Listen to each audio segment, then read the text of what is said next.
किसान भाइयों, अगर आप लोग एक ऐसी खेती करना चाहते हैं जो कम बजट में आप लोगों को बेहतरीन मुनाफा और वो भी कम दिन में दे सके, तो आज की ये वीडियो हम आप लोगों के लिए लेकर के आए हैं। आज की इस वीडियो में हम आप लोगों को बताने वाले हैं 3 ऐसी फसलें जो कि कम लागत में कम समय में आप लोगों को लगभग 1 लाख रुपए का बड़े आराम से मुनाफा दे सकती हैं। तो ये 3 कौन सी फसलें हैं, इनके बारे में हम आगे जानेंगे। नमस्कार, मैं हूं देव मौर्य और आप लोग देख रहे हैं स्मार्ट किसान यूट्यूब चैनल।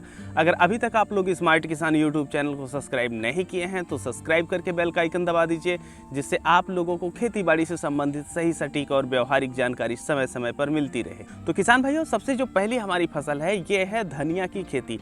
यहाँ पर जो धनिया की खेती की हम बात करने जा रहे हैं, यह हरी धनिया की खेती की बात करने जा रहे हैं। वैसे सामान्यतः जो धनिया की खेती होती है रबी के मौसम की फसल है, लेकिन अगर आप लोग इसे खरीफ और जायद में उगाते हैं तो आप लोगों को इसका जो रेट होता है काफ़ी बेहतर मिलता है, क्योंकि ज़्यादातर किसान इस मौसम में उगाने के काबिल नहीं होते हैं। तो जो किसान इस काबिल होते हैं तो उन्हें इसका जो रेट होता है ये काफ़ी अच्छा मिलता है। तो अगर आप लोग इसकी खेती करने जा रहे हैं तो 1 एकड़ में जो बीज की मात्रा होती है यह लगती है लगभग 16 किलो। अगर यही जो है आप रबी के मौसम में करेंगे तो जो बीज की मात्रा होती है ये काफ़ी ज़्यादा कम हो जाती है, क्योंकि गर्मी और बरसात के मौसम में जो धनिया का जमाव होता है ये काफ़ी कम देखने को मिलता है। तो इस वजह से किसान जो बीज की मात्रा होती है इसे बढ़ा देते हैं, ताकि बीज मरने के बावजूद भी इतना जमाव आ जाए कि उनको घाटा ना होने पाए। तो इस वजह से इस मौसम में बीज ज़्यादा लगाई जाती है। वहीं अगर हम बात करें इसके लागत की, तो इसकी जो लागत आती है लगभग 10,000 से लेकर के 15,000 के बीच में आ जाती है। और इसके जो फसल की समयावधि होती है यह लगभग आपकी धनिया की फसल जो है 40 से लेकर के 50 दिन में तैयार हो जाती है। 35 दिन से मार्केट में जाना शुरू कर देती है। लगभग 50वें दिन ज़्यादा से ज़्यादा जाने पर आपका जो खेत होता है ये पूरी तरीके से खाली हो जाता है। और वहीं पर बात करें अगर इसके उत्पादन की, तो जो धनिया का उत्पादन होता है यह लगभग आप लोगों को 20 क्विंटल से लेकर के 28 क्विंटल प्रति एकड़ के बीच में देखने को मिल जाता है।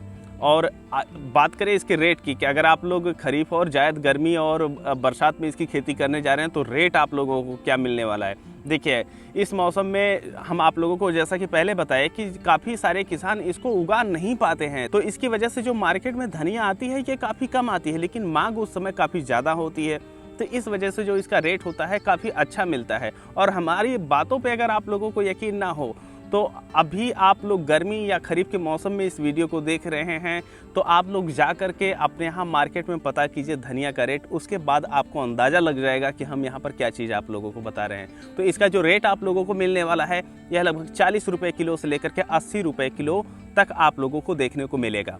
तो ये हो गई धनिया की बात। अब हम बात करते हैं पालक की। जो हमारी दूसरी फसल है ये है पालक। और जो पालक की खेती होती है सेम कंडीशन धनिया वाली है, क्योंकि जो पालक की खेती होती है रबी के मौसम की खेती है। लेकिन अगर आप रबी और खरीफ और जायद में अगर उगाते हैं रबी को छोड़ करके, तो आप लोगों को जो इसका रेट होता है ये काफ़ी बेहतर मिलेगा और कम समय की खेती है। तो इसकी जो बीज की मात्रा प्रति एकड़ होती है यह लगभग 16 किलो लगती है। रबी के मौसम में अगर करने जाएंगे तो इसकी बीज की मात्रा काफ़ी कम हो जाती है। और वहीं पर इसकी जो लागत आती है यह आप लोगों को लगभग देखने को मिल जाएगा कि 10 से 15,000 रुपये। और वहीं पर जो इसका उत्पादन होता है यह आप लोगों को देखने को मिल जाएगा 30 क्विंटल से लेकर के 40 क्विंटल के बीच में। और बात करें अगर इसके रेट की, तो इसका जो आप लोगों को बाज़ार में रेट मिलने वाला होता है यह लगभग 15 रुपये प्रति किलो से लेकर के 40 रुपये प्रति किलो तक आप लोगों को देखने को मिल सकता है। डिपेंड करता है कि आपके यहाँ की परिस्थिति। यह धनिया से थोड़ा सा डाउन परिस्थिति में रहती है। बात करें अगर पालक के समय अवधि की, तो जो पालक की खेती अगर आप लोग करते हैं तो जो पालक होती है यह 30 से 35 दिन में काटने लायक हो जाती है। और लगभग 50 दिन में जो आपका खेत होता है ये पूरी तरीके से खाली हो जाता है। तो ये हो गई पालक की खेती के बारे में बात। और जो हमारी तीसरी अगली फसल है ये है मूली की खेती के ऊपर। देखिए, सेम कंडीशन जैसा हम धनिया और पालक के बारे में बताएं वही कंडीशन मूली के साथ भी है। मूली की खेती भी रबी के मौसम में की जाने वाली खेती है। और इसे अगर आप लोग गर्मी और बरसात में उगाते हैं तो आप लोगों को रेट अच्छा मिलेगा। अब इसकी जो खेती होती है अगर आप लोग करने जा रहे हैं तो आप लोगों को जो इसकी बीज की मात्रा लगती है यह लगभग 8 किलो प्रति एकड़ लगती है। और जो आपकी लागत आती है यह 10 से 15,000 रुपये आती है।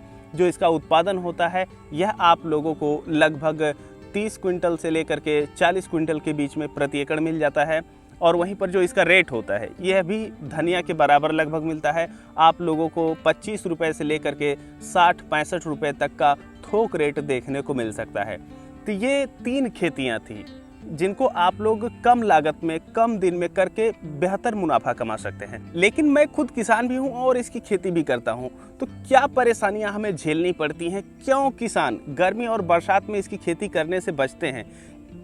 देखिए, जब ज़्यादा गर्मी होती है तो जो इन बीजों का जमाव होता है काफ़ी कम होता है, और अगर ज़्यादा बारिश हो गई तो ऐसी परिस्थिति में जो हमारी फसल होती है उसमें गलन वाला रोग लग जाता है, जिसकी वजह से हमारी जो फसल है ये काफ़ी ज़्यादा डैमेज हो जाती है।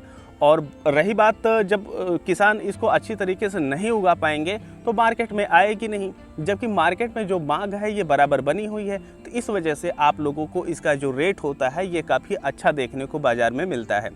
और वहीं पर अगर इन समस्याओं की हम बात करें तो अगर आप लोग इसकी खेती करने जा रहे हैं तो हो सकता है कि आप पहली बार फेल भी हो जाए, लेकिन अगर आप लोग 1 बार फेल हुए, 2 बार फेल हुए, 3 बार फेल हुए, लेकिन अगर सीख लिए कि गर्मी और बरसात में इसकी खेती कैसे कर सकते हैं तो आप लोगों को काफ़ी बेहतर मुनाफा होगा, और ये हमेशा जो है आप लोगों को मुनाफा देगी। जब ये गणित आप लोग सीख जाएंगे तो आप लोग ये भी सीख जाएंगे कि रबी के मौसम में भी इसकी खेती करके किस तरीके से आप लोग मुनाफा कमा सकते हैं।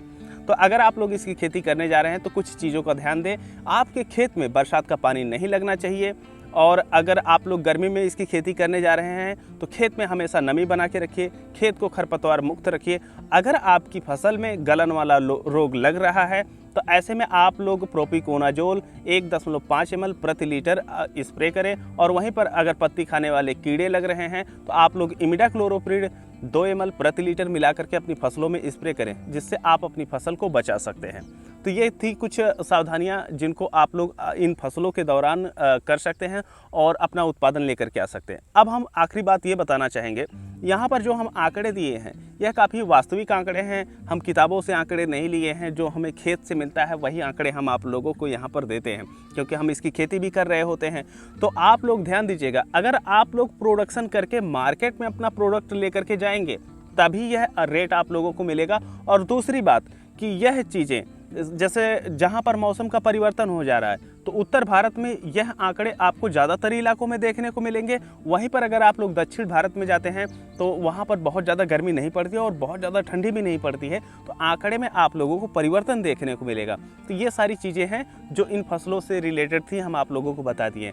अब इन फसलों को लेकर के आपका क्या विचार है, आप लोगों के यहाँ मौजूदा परिस्थिति में इसका रेट क्या चल रहा है, कमेंट सेक्शन में आप लोग जरूर बताएं, जिससे अन्य किसान भाई भी जान पाए कि हम यहाँ पर क्या चीज़ें बता रहे हैं और वह कितनी वास्तविक हैं। तो इस वीडियो को हम सब यहीं पर समाप्त कर रहे हैं। अगर आप लोग चाहते हैं इसी तरीके से फसलों की और भी लिस्ट हम आप लोगों के लिए जारी करें तो आप लोग कमेंट सेक्शन में हमें ज़रूर बताएं। हम ऐसी वीडियो और लेकर के आएंगे आप लोगों के लिए, ताकि आप लोग कम लागत में जो है ज़्यादा पैसा कमा सकें। फिलहाल मिलते हैं आप लोगों से एक नई वीडियो में, तब तक के लिए चलते हैं। जय जवान, जय किसान, जय विज्ञान।